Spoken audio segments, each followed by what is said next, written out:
Bonjour. Donc la dernière séance, on a démontré le théorème de décomposition des noyaux. On a démontré que pour k polynômes P1, P2 jusqu'à Pk, qui sont deux à deux premiers entre eux, le noyau de P1 fois P2 fois Pk de f égale la somme directe des noyaux de Pi de f, i allant de 1 jusqu'à k. D'une façon très simple, on a démontré que le noyau de P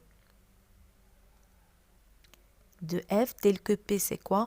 Tel que P c'est P1 fois P2 fois jusqu'à Pk, égale la somme directe des noyaux de P1 de f, P de f jusqu'à Pk de f. Alors un cas particulier est le cas où on suppose que P1 fois P2 fois Pk, ça veut dire le polynôme P, c'est un polynôme qui annule l'endomorphisme f. Alors dans ce cas, on va obtenir immédiatement que E égale la somme directe des noyaux de pi de f, i allant de 1 jusqu'à k. Ça veut dire quoi? Ça veut dire que dans ce cas, E égale à quoi? E égale le noyau de pi de f, d'accord? Donc, puisque E égale le noyau de pi de f, alors E égale cette somme directe. Alors, E égale la somme directe des noyaux pi de f. Alors, pourquoi E égale le noyau de pi de f? Si, bien sûr, P, c'est un polynôme qui annule l'endomorphisme f. Donc, on va expliquer pourquoi. Donc, le noyau de P de f, le noyau de l'endomorphisme P de f, on sait que c'est un sous-espace vectoriel de l'espace E. Donc, il est inclus dans E. D'accord?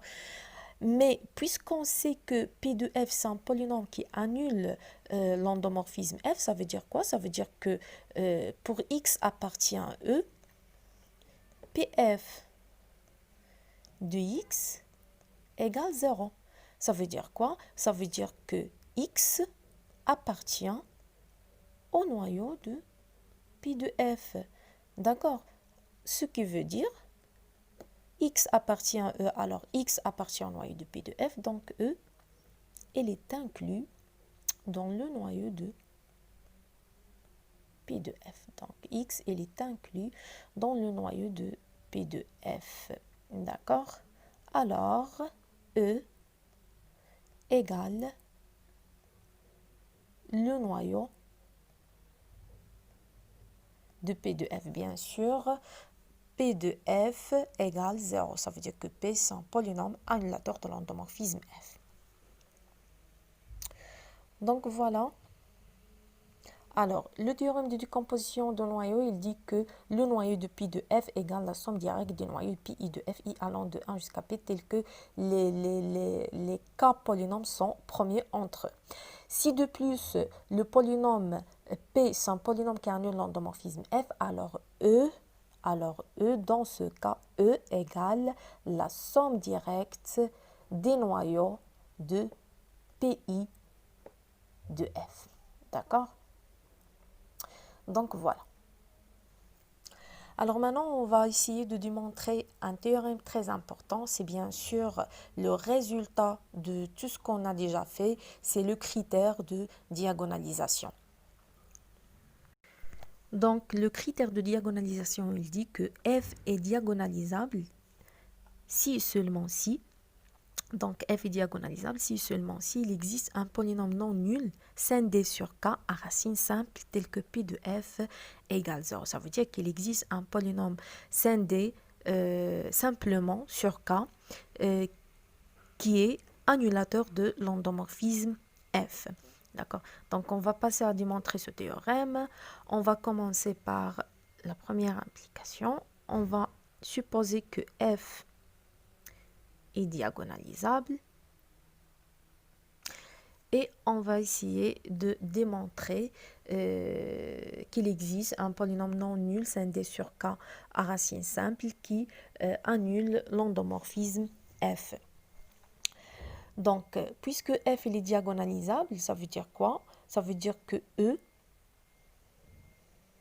donc E est diagonalisable, bien sûr, ça veut dire que E égale la somme directe des sous-espaces propres associés aux valeurs propres lambda i. D'accord, i allant de 1 jusqu'à p. Avec bien sûr, on sait que c'est quoi un sous-espace propre? C'est le noyau de f moins lambda i identité. C'est ça, un sous-espace propre associé à la valeur propre lambda i. Bien sûr, pour les valeurs propres lambda 1, lambda 2 jusqu'à lambda p qui sont 2 à 2 distinctes. Donc, considérons le polynôme p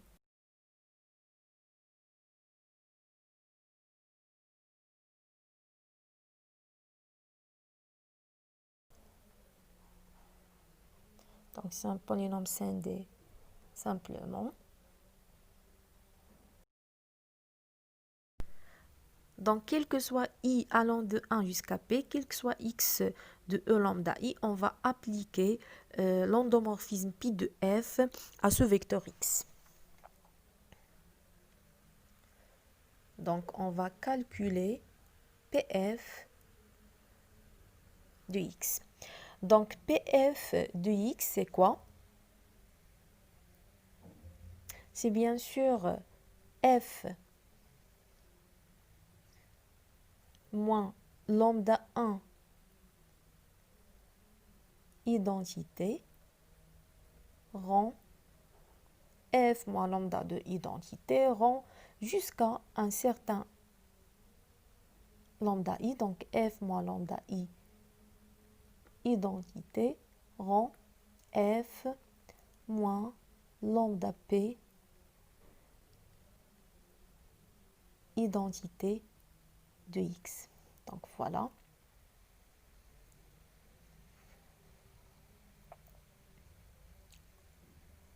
Donc c'est f moins lambda 1 identité, rond f moins lambda 2 identité, rond f jusqu'à moins lambda i identité, rond f moins lambda p identité de x. Et puisqu'on sait que ces p endomorphismes commutent 2 à 2, puisque ce sont des polynômes en un même endomorphisme, alors on peut donc modifier l'ordre des facteurs et appliquer à x l'endomorphisme f moins lambda i identité. Donc c'est le produit pour j différent de i, f moins lambda j identité en f moins lambda i identité de x. D'accord. Puisque x appartient au sous-espace propre e lambda i, bien sûr c'est le noyau de f moins lambda i identité, alors f moins lambda i identité de x égale 0.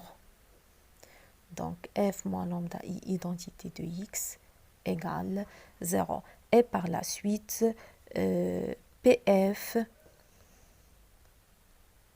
de x est nul. Donc ce résultat, bien sûr, il est nul. Donc pf de x, il est nul, quel que soit x du sous-espace propre E lambda i.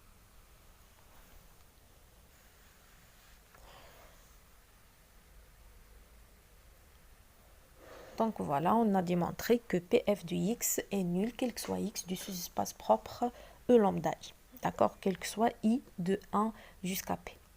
Alors maintenant, quel que soit x de e. Quel que soit x de e. Bien sûr, puisque f est diagonalisable, on a déjà dit que e égale la somme directe des sous-espaces propres. Ça veut dire quoi? Ça veut dire qu'il existe x1 jusqu'à xp de E lambda 1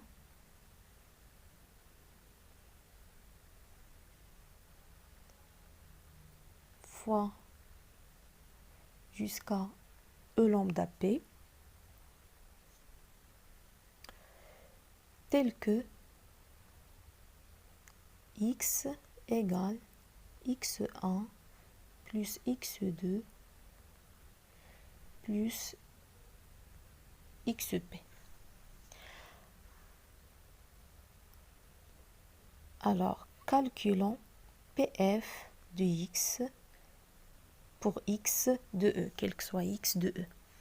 Donc, par linéarité, c'est bien sûr pf x1 plus pf x2 plus pf de xp. Alors, sachant que x1, donc x1 appartient aux espaces propres au lambda 1, ça veut dire quoi? Ça veut dire que pf de x1 égale 0. Ainsi de suite, jusqu'à xp, bien sûr, appartient aux espaces propres au lambda p. Donc, pf de xp égale 0. Et par la suite, pf de x égale 0, quel que soit x de l'espace E. Alors, autrement dit, pf est l'endomorphisme nul. Donc, pf, on a démontré que pf est l'endomorphisme nul. Et par la suite, p, c'est le polynôme annulateur de f.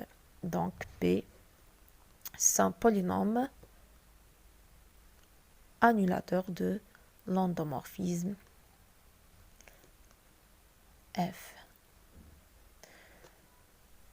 Donc voilà, on a démontré que si f est diagonalisable, alors il existe un polynôme non nul scindé sur k à racine simple qui annule l'endomorphisme f. Alors réciproquement, on va supposer qu'il existe un polynôme q. Donc voilà, il existe un polynôme q qui est scindé sur k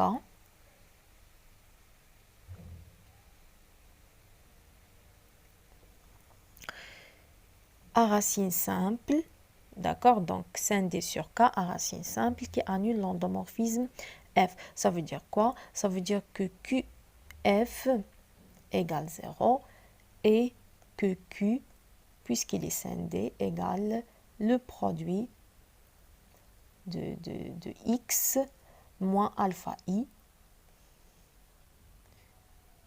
allant de 1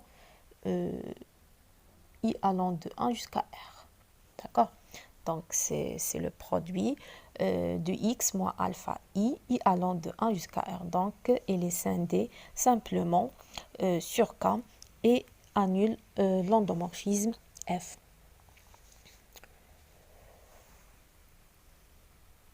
Donc, on sait que x moins alpha i sont 2 à 2 premiers entre eux.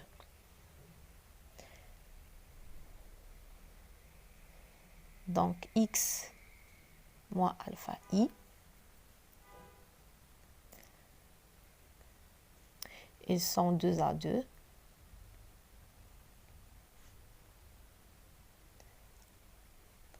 Premier entre.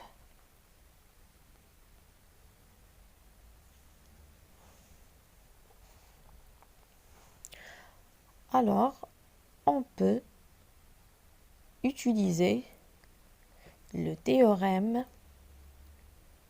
de décomposition des noyaux. D'accord? Donc, puisque ces polynômes sont 2 à 2 premiers entre eux, ça implique directement que le noyau de leur produit en f, ça veut dire le noyau de q de f, le produit x moins alpha i, c'est bien sûr le polynôme q. Donc, le noyau de q de f égale à quoi?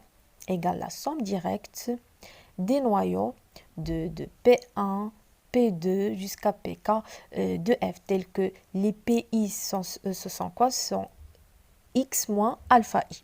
D'accord? Donc P1 c'est x moins alpha 1, P2 c'est x moins alpha 2, ainsi de suite. Ça veut dire quoi? Ça veut dire égal le noyau de f moins alpha 1 identité, somme directe, jusqu'à le noyau de f moins alpha p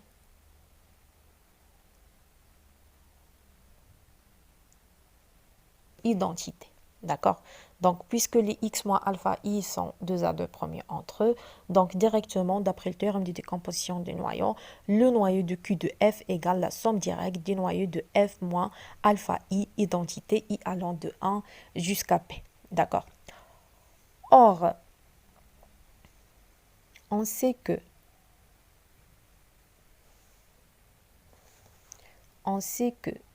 Q de f égale 0. Ça veut dire que Q annule l'endomorphisme F. Donc, directement, E égale la somme directe des noyaux de F moins alpha I identité. On se rapproche de démontrer que que F est diagonalisable en démontrant que E égale la somme directe de ces espaces propres. Alors, si alpha i est une valeur propre, alors le noyau de F moins alpha i identité, c'est un sous-espace propre. Mais sinon, si alpha i n'appartient pas au spectre de F, c'est alpha i n'est pas une valeur propre de l'endomorphisme F. Ça veut dire quoi? Dans ce cas, ça serait quoi le noyau de F moins alpha i identité? Donc, ça serait quoi le noyau de F moins alpha i identité?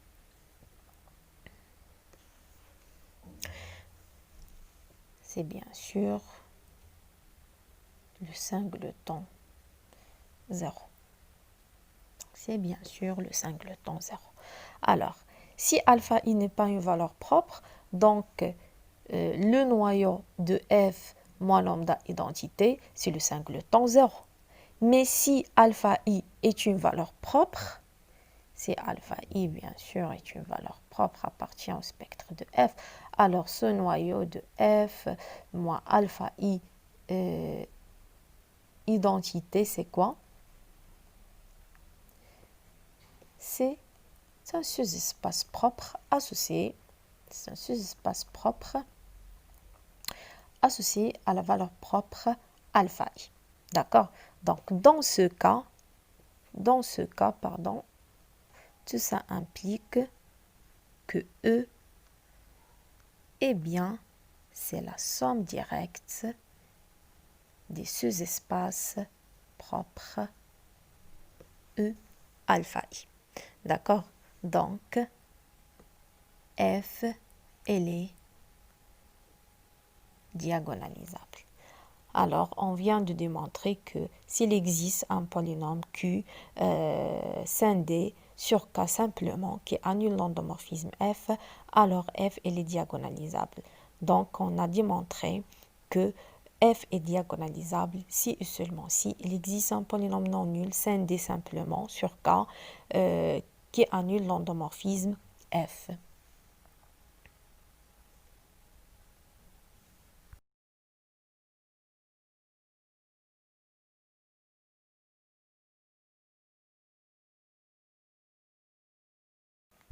Donc, une variante de ce théorème, c'est que F est diagonalisable si et seulement si le polynôme minimal nu de F est scindé sur K simplement. Il est scindé à racine simple.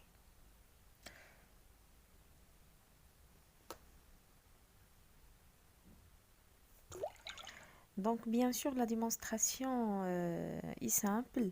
Alors, si le polynôme minimal, mu f est scindé à racine simple, ça veut dire quoi? Ça veut dire que il existe un polynôme annulateur scindé sur k à racine simple et par la suite f est diagonalisable. Pourquoi? Parce que mu de f, c'est un polynôme annulateur.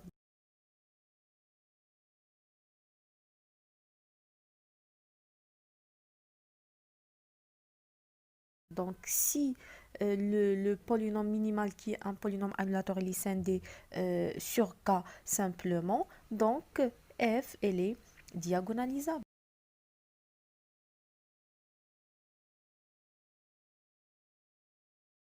Si f est diagonalisable, ça veut dire quoi? Ça veut dire que d'après le théorème précédent, ça veut dire qu'il existe, si f est diagonalisable, donc il existe un polynôme p non nul scindé sur k à racine simple qui annule l'endomorphisme f. D'accord? Donc puisque p est annulateur de f, alors on sait que mu de f c'est un diviseur de p. Donc puisqu'il existe un p qui est scindé sur k à racine simple, donc le mu de f, c'est un diviseur de p. Donc le mu de f, il divise p. D'accord? Puisque p est scindé sur k à racine simple, alors il est de même pour mu de f. Il est de même pour mu de f. D'accord? Donc, f est diagonalisable si seulement si le polynôme minimal est scindé sur k à racine simple. Prenons des exercices. Voilà l'exercice 1. Donc, soit S une symétrie d'un K-espace vectoriel de dimension finie. Est-ce que S, l'endomorphisme S est diagonalisable?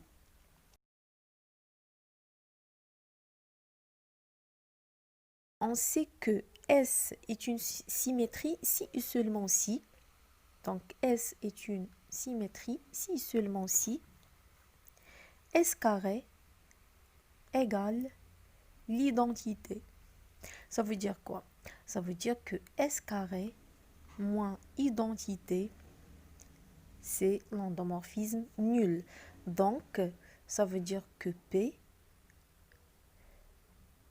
x carré moins 1, c'est un polynôme. Donc, c'est un polynôme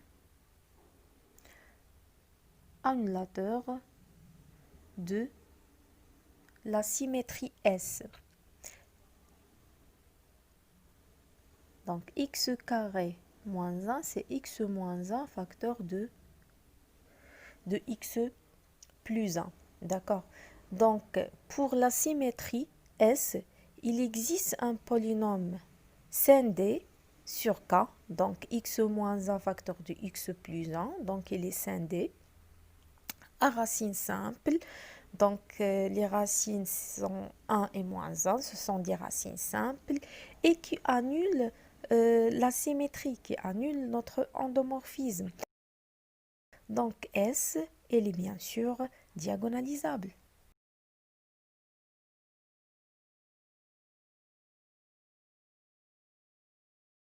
Prenons un autre exercice.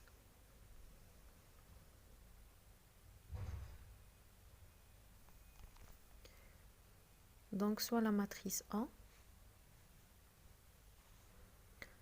3, 2, moins 1, 0, 4, 0, moins 1, 2, 3. Donc, c'est une matrice carrée de M3 de 1. D'accord?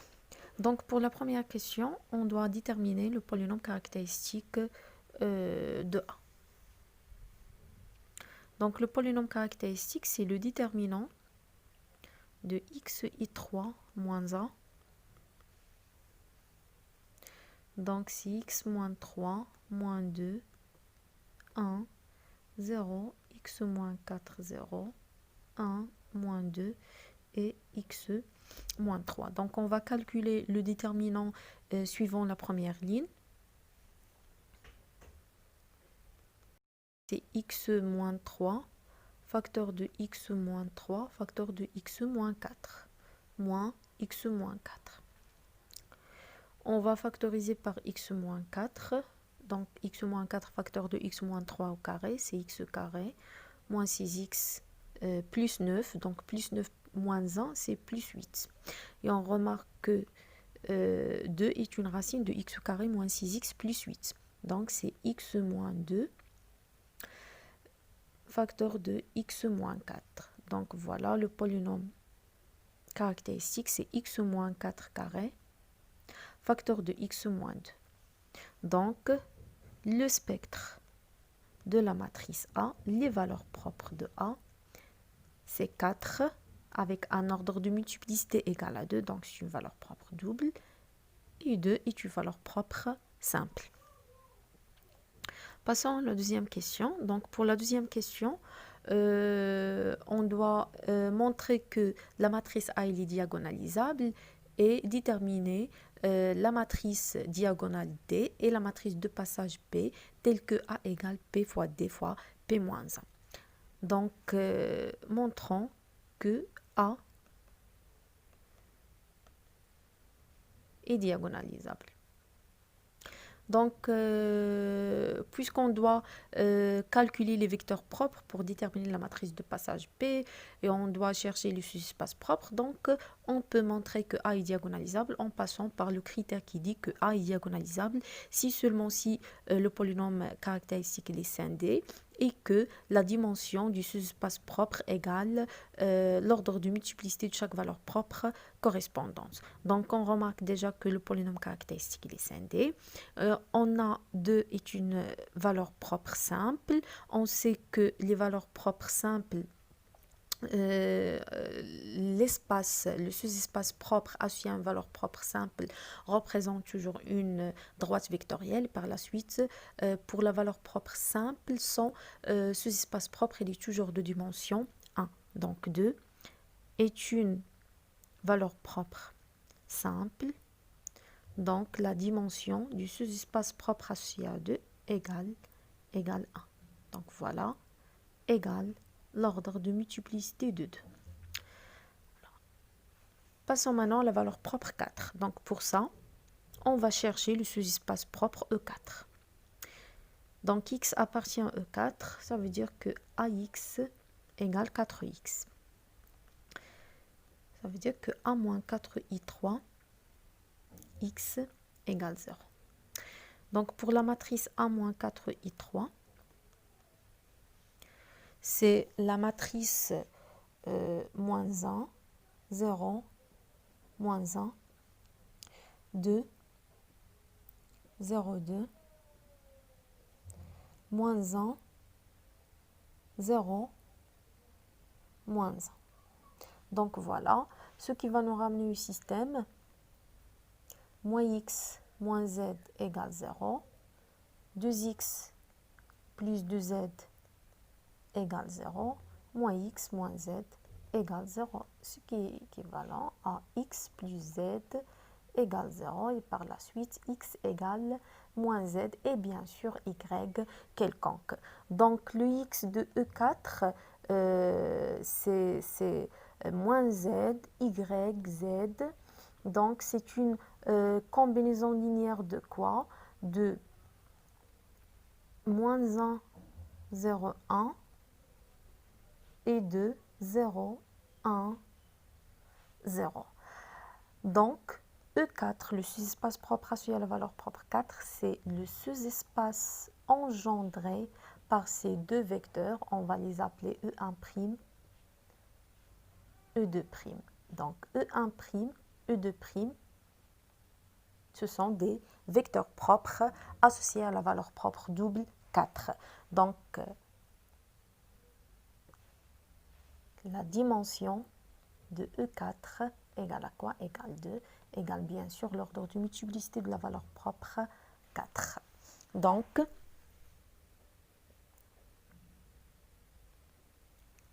le polynôme caractéristique scindé sur R est la dimension de chaque sous-espace propre égale l'ordre de multiplicité de la valeur propre correspondante.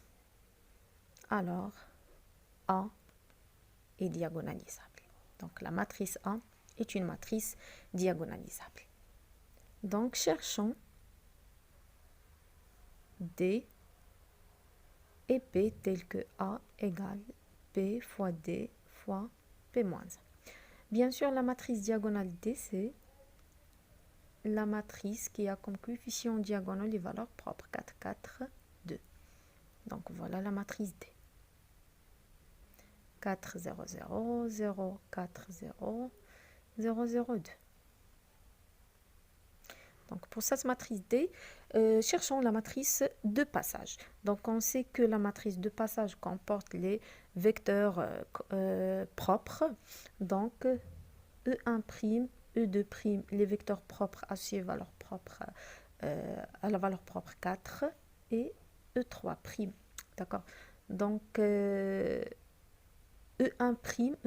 c'est moins 1, 0, 1. E2' c'est 0, 1, 0. Et on va calculer E3', le vecteur propre associé à la valeur propre 2. Donc, x appartient à E2. Ça veut dire que A moins 2, I3, x égale 0. Ce qui va nous ramener au système. Donc, bien sûr, A moins 2, I3, A moins 2, I3, c'est la matrice A moins 2, I3. Donc, c'est 1, 0, moins 1, 2, 2 et 2. Et pour la troisième ligne, c'est moins 1, 0, 1. Donc, voilà. Donc, ce qui va donner x moins z égale 0. 2x plus 2y plus 2z égale 0, moins x plus z égale 0. Donc, la première et la troisième équation va donner x égale z. Et en injectant ça dans la deuxième équation, on va avoir donc x plus y plus z égale 0 avec x égale à z. Donc, y plus 2z. Donc, la première, c'est x égale à z. La deuxième équation va donner y égale moins 2z. Y égale moins 2z. Donc, le sous-espace propre associé à la valeur propre 2, c'est le sous-espace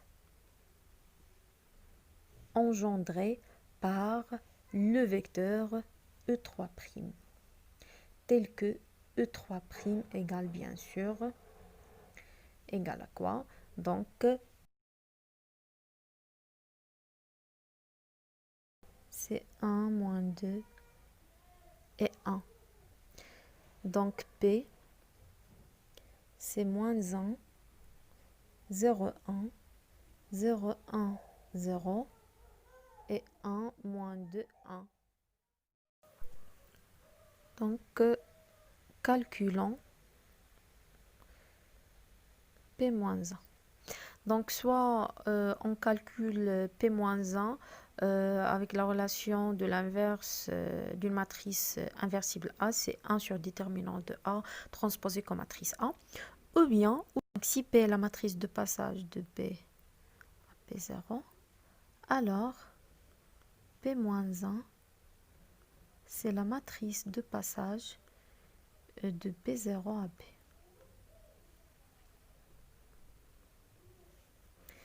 D'accord? Donc ici, on a E1', E2', E3'. Fonction de E1, E2, E3.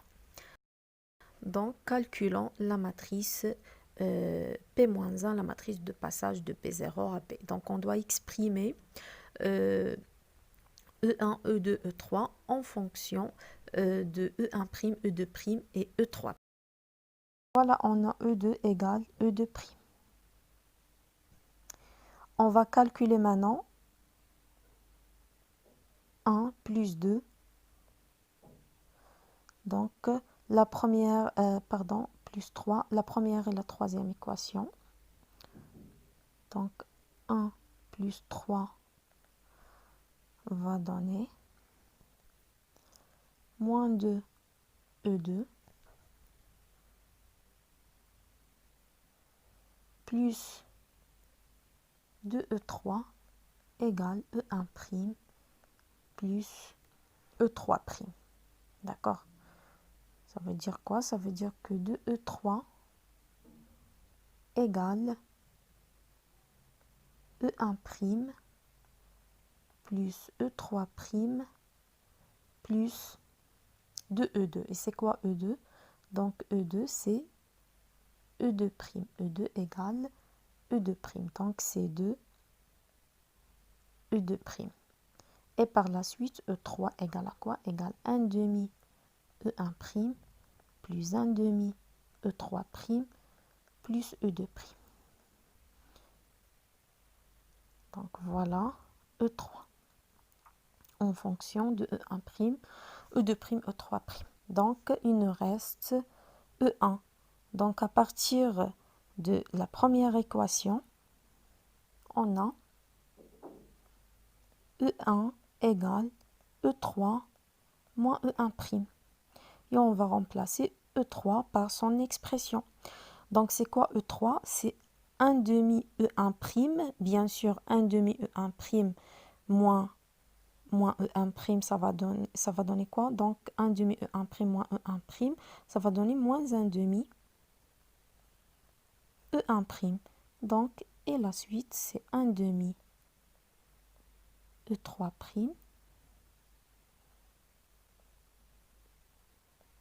plus E2'. Matrice P-1, c'est la matrice, donc moins 1 demi, 1, 1 demi. Et pour E2 égale E2', donc c'est 0, 1, 0. Pour E3 égale 1 demi E1', donc c'est 1 demi, plus E2', c'est 1, plus 1 demi E3', donc c'est 1 demi. Donc voilà, c'est ça la matrice de passage P-1. La matrice P, moins 1, 0, 1, 0, 1, 0, 1, moins 2, 1. Et la matrice D, 4, 0, 0, 0, 4, 0, 0, 0, 2. Donc voilà.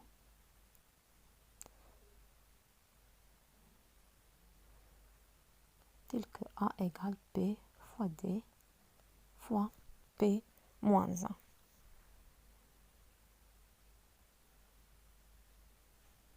Donc pour la troisième question, donc il faut donner en le justifiant mais sans calcul le polynôme minimal de A.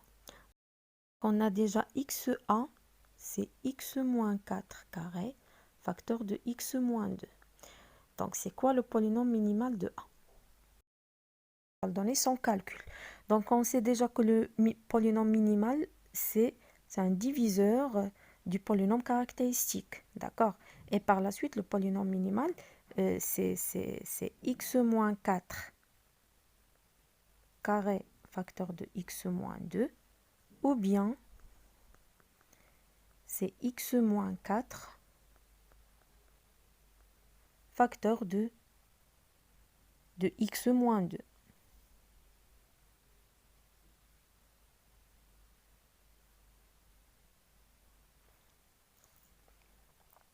Alors, comment on peut choisir sans calculer, sans vérifier par le calcul?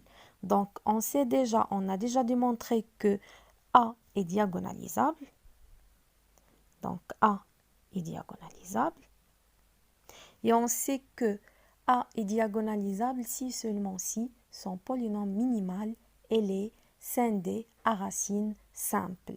D'accord? Donc, le polynôme minimal est scindé sur R à racine simple. Et par la suite, le minimal de A, c'est x moins 4 facteur de x moins 2.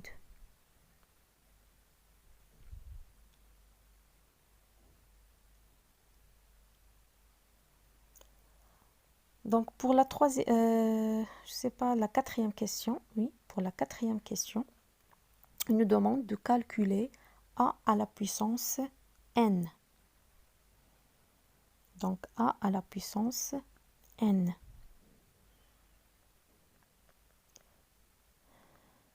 N, c'est un entier naturel. Donc on sait que a égale à quoi? Égale p fois d fois p moins 1.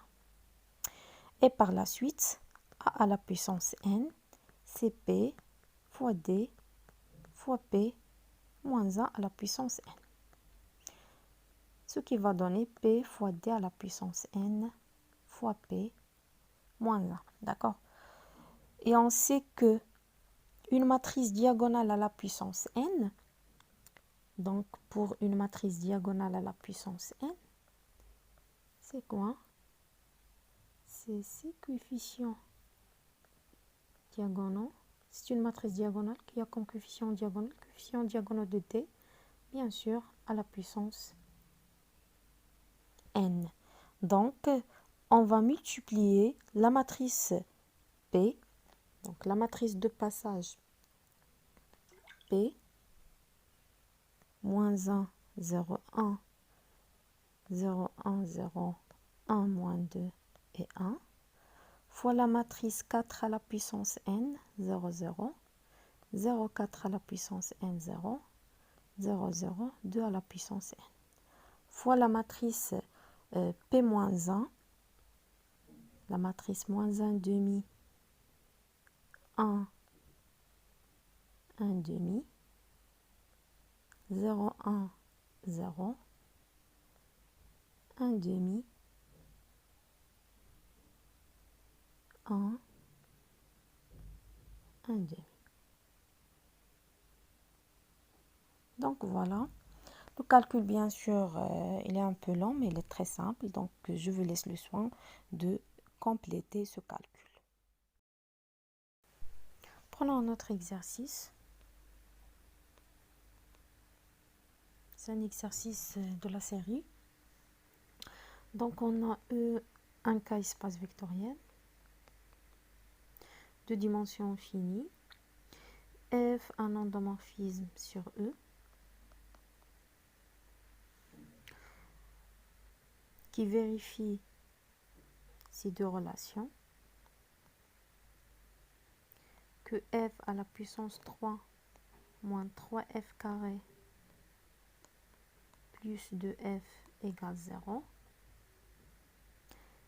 Et que f à la puissance 8 plus 16 f à la puissance 4 égale 0. Alors, montrons que f égale 0, que f est l'endomorphisme nul. Donc à partir de la première relation, f à la puissance 3 moins 3f carré plus 2f égale 0, on peut dire que le polynôme P égale x à la puissance 3 moins 3x carré plus 2x, c'est un polynôme annulateur de l'endomorphisme f. Donc c'est un polynôme annulateur de l'endomorphisme f.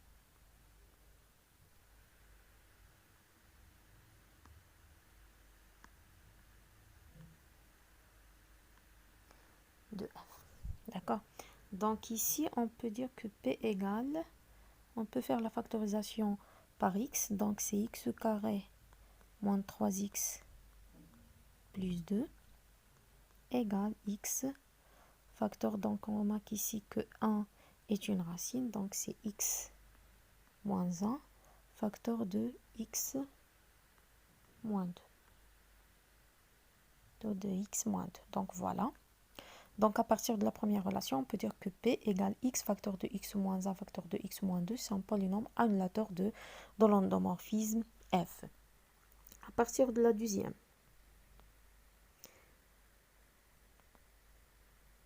Donc, à partir de la deuxième, on peut dire que Q égale x à la puissance 8 plus 16 x à la puissance 4. Et c'est un polynôme annulateur de l'endomorphisme f. Et ici, un polynôme qui annule l'endomorphisme f. Donc, c'est x à la puissance 4, facteur de x à la puissance 4 plus 16. Donc voilà, on a trouvé P et Q, deux polynômes qui annulent l'endomorphisme f. D'accord. Donc à partir d'un polynôme annulateur, qu'est-ce qu'on peut faire extraire? On peut déterminer le polynôme minimal. Donc le polynôme minimal, c'est quoi? C'est un polynôme annulateur du plus bas degré. C'est un polynôme annulateur qui divise le polynôme annulateur. Donc, c'est le plus petit des polynômes annulateurs. D'accord?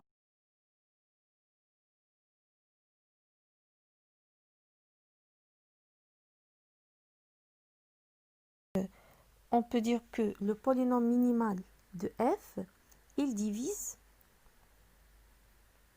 p et q. Donc, le polynôme minimal divise p et ici, il divise q. Donc, le polynôme minimal divise le PGCD P et Q. D'accord? Donc, c'est quoi le PGCD de P et Q? Donc, P, c'est x facteur de x moins 1 facteur de x moins 2. Q, c'est x à la puissance 4 facteur de x à la puissance 4 plus 16. Donc, c'est x.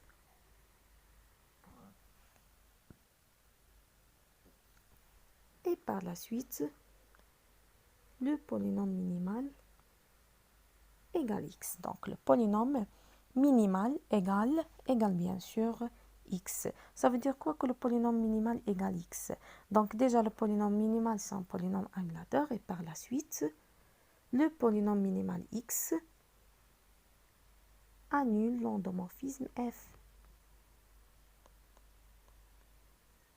Donc, f égale 0.